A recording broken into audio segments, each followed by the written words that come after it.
In the first study, Glissando, we're mostly dealing with different types of shifting, and I've edited the piece in such a way that I'm using all the different types that I could think of. So you could shift with just one finger, and that's what I'm doing for the first group of notes. The second group of notes in bar 3, I'm exchanging the finger, so I'm using a low finger for the high note and then a high finger for the low note, so we get actually more glissandi effect. Thereafter, you also have to consider the actual timing of the shift. So, for example, from bar 5, we move from a semiquaver pattern to a triplet pattern, and there's a very subtle difference at the point from which you would start to slide. And that's also a question in most of the piece, actually, whether or not we move the note as soon as possible, or whether you allow the bass note or the landing note to sound as long as it can do.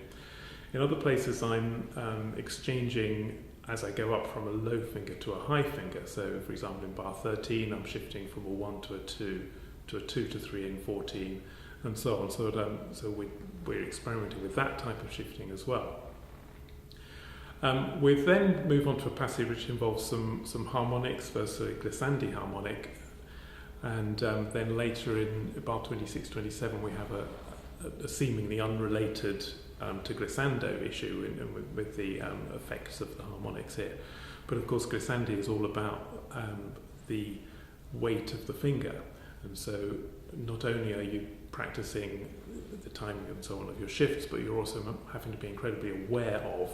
the weight that the finger has to make at any point, and how the timing of the increase or release of pressure of the finger affects the degree and how you move. 13 also is a bit of an issue because of the molto sul pont, so we have to do something there with the bow to make sure that the open string sounds while you've still got a sul pont sound coming from the underneath notes. And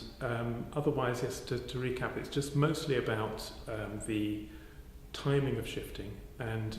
certainly for a student I would recommend that, whereas I've edited it for today in a certain way, that they could use any different combination of shifts or fingerings as an exercise to develop as many aspects of their playing as possible. Obviously, most of the piece is on the G string as well, and so if you're practicing it for a long period of time, you will start to notice the left shoulder possibly tensing if you're not very careful. So we've got rests that will help in performance for that, but you need to be very careful to make sure that the upper arm, the left upper arm, is free and is moving, so that you actually get to those shifts on time.